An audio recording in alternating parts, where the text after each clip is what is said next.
Hello students, welcome to MOS classes. आज हम 7th class civics NCERT के chapter 1 on equality के questions and answers को discuss करेंगे। क्वेश्चन नंबर 1 में हमसे कहा गया है, in a democracy why is universal adult franchise important. यानी कि एक डेमोक्रेसी में, एक लोकतंत्र में यूनिवर्सल एडल्ट फ्रेंचाइजी ज़रूरी क्यों है।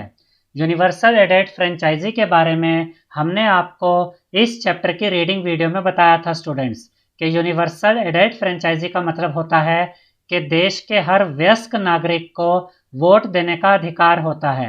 इसे हम कहते हैं यूनिवर्सल एडल्ट फ्रेंचाइजी। अब इस क्वेश्चन में हमें यह बताना है कि एक डेमोक्रेसी में यूनिवर्सल एडल्ट फ्रेंचाइजी क्यों ज़रूरी होती है। तो इसके आंसर में हम लिखेंगे, in a democracy the universal adult franchise is important because of the following reasons. अब हम वो रीज़न देखेंगे जिनसे हम ये कह सकते हैं कि एक डेमोक्रेसी में यूनिवर्सल एडल्ट फ्रेंचाइजी ज़रूरी क्यों होती है। तो पहला रीज़न है, it is based on the principle of equality. यानी कि यूनिवर्सल एडल्ट फ्रेंचाइजी समानता के सिद्धांत पर काम करती है। यानी कि ये शो करती है कि हमारे देश में सभी नागरिक समान हैं और सभी को एक समान एक वोट देने का अधिकार है। यानी हर वयस्क नागरिक का एक वोट है जिसमें कोई उसका विरोध नहीं कर सकता, उसे मना नहीं कर सकता। और सेकंड रीजन है, it authorises all adult citizens in a country to cast one vote irrespective of what religion they belong to, how much education they have, what caste they are, और whether they are poor or rich। यानी कि ये जो universal adult franchise है, ये हर adult citizen को, यानी कि देश के हर वयस्क नागरिक को ये अधिकार देती है कि वो अपना वोट दे। और इसमें कोई इस बात में भेदभाव नहीं कर सकता कि उसका धर्म क्या है, या वो व्यक्ति कितना पढ़ा लिखा है, या वो किस जाति से बिलोंग करता है, या वो व्यक्ति गरीब है या अमीर है। यूनिवर्सल एडल्ट फ्रेंचाइजी देश के हर एडल्ट सिटीजन को ये अधिकार देती है कि वो अपना वोट दे सकता है। तो इन दो रीजंस की वजह से हम ये कह सकते हैं कि यूनिवर्सल एडल्ट फ्रेंचाइजी लोकतंत्र के लिए, डेमोक्रेसी के लिए ज़रूरी होती है। क्वेश्चन नंबर 2 है, read the box on article 15 and state 2 ways in which this article addresses inequality. यानी कि आपकी एनसीईआरटी बुक में चैप्टर 1 में आर्टिकल 15 के बारे में बताया गया है और आपको ये बताना है स्टूडेंट्स कि आर्टिकल 15 असमानता के बारे में क्या कहता है।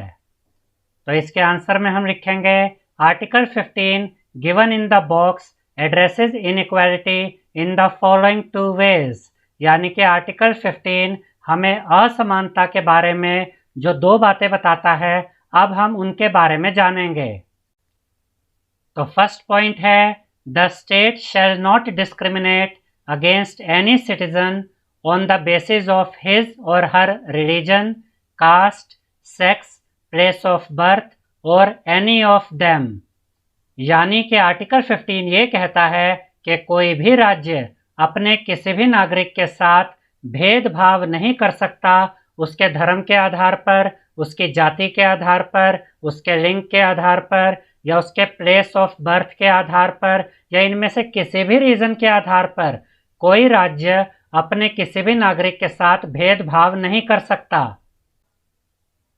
सेकंड पॉइंट है, no citizen shall be discriminated और restricted against only on grounds of religion, caste, sex और any one of them in the respect of. इसका ये मतलब है स्टूडेंट्स कि किसी भी नागरिक के साथ भेदभाव नहीं किया जा सकता उसके धर्म के आधार पर, जाति के आधार पर, लिंग के आधार पर, या इनमें से किसी भी आधार पर ये जो आगे काम दिए गए हैं इनको करने से। यानी कि आप इन कामों के लिए किसी भी नागरिक को किसी भी वजह से मना नहीं कर सकते। और ये काम कौन से हैं?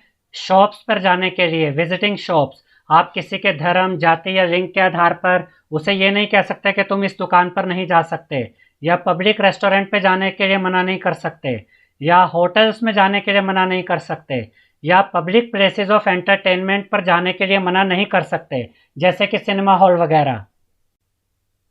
और इसके अलावा आप किसी भी नागरिक को उसके धर्म, जाति या लिंग के आधार पर इन चीज़ों के लिए भी मना नहीं कर सकते हैं जो यहाँ पर दी गई है। Using public places maintained by the funds of the state और मेंट फॉर पब्लिक यूज़, यानी कि ऐसी जगहें जो सरकारी खर्चे पर चलती हैं, सरकार जिनकी देखभाल करती है, आप ऐसी जगहों पर जाने के लिए किसी को मना नहीं कर सकते। उदाहरण के लिए आप कुओं को इस्तेमाल करने के लिए किसी को मना नहीं कर सकते, या तालाब को इस्तेमाल करने के लिए किसी को मना नहीं कर सकते। बाथिंग घाट्स, ऐसे घाट्स जहाँ पर नहाते हैं लोग, वहाँ जाने के लिए किसी को मना नहीं कर सकते। रोड्स यूज़ करने के लिए किसी को मना नहीं कर सकते, या टूरिस्ट प्लेसेस को यूज़ करने के लिए आप किसी को उसके धर्म, जाति या लिंग के आधार पर मना नहीं कर सकते। तो आर्टिकल 15 हमें ये बताता है स्टूडेंट्स कि सभी नागरिक एक समान हैं और किसी भी नागरिक के साथ असमानता का व्यवहार या भेदभाव नहीं किया जा सकता।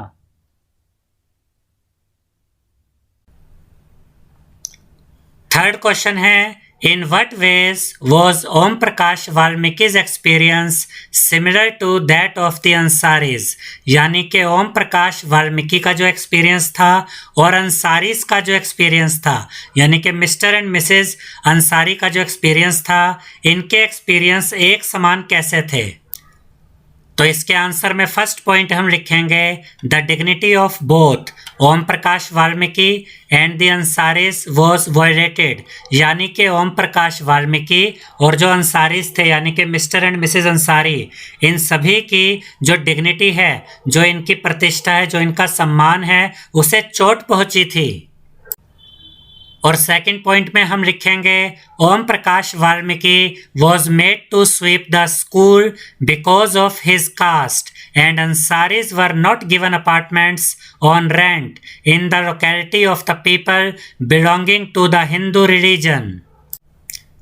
इसका ये मतलब है स्टूडेंट्स कि ओम प्रकाश वाल्मीकि से स्कूल की सफाई कराई गई उसकी जाति की वजह से, और अंसारीज जो कि मुस्लिम थे उनको एक ऐसी जगह पर, एक ऐसे इलाके में किराए पर घर नहीं दिया गया क्योंकि उस जगह पर हिंदू रिलीजन के लोग रहते थे। यानी कि जैसे ओम प्रकाश वाल्मीकि के साथ भेदभाव किया गया, वैसे ही अंसारीज के साथ भी भेदभाव किया गया। फोर्थ क्वेश्चन है, what do you understand by the term all persons are equal before the law, यानी कि इस टर्म से आप क्या समझते हैं कि कानून सबके लिए एक है। Why do you think it is important in a democracy, और आपको क्यों लगता है कि ये जो स्टेटमेंट है कि कानून सबके लिए एक है या कानून के लिए सब बराबर है, ये स्टेटमेंट बहुत इंपॉर्टेंट क्यों है डेमोक्रेसी के लिए, लोकतंत्र के लिए। तो इस क्वेश्चन के दो पार्ट्स हैं स्टूडेंट्स, एक तो हमें इस टर्म का मतलब बताना है और उसके बाद हमें यह बताना है कि ये टर्म डेमोक्रेसी के लिए इम्पोर्टेंट क्यों है। तो पहले हम ये बताएंगे कि इस टर्म का मतलब क्या है। By the term all persons are equal before the law means, a part में हम लिखेंगे, all persons from the president of the country to a domestic worker have to obey the same laws, यानी कि president से लेकर domestic worker तक, उस व्यक्ति तक जो किसी के घर में काम करता है, सभी को एक प्रकार के कानूनों का पालन करना होता है।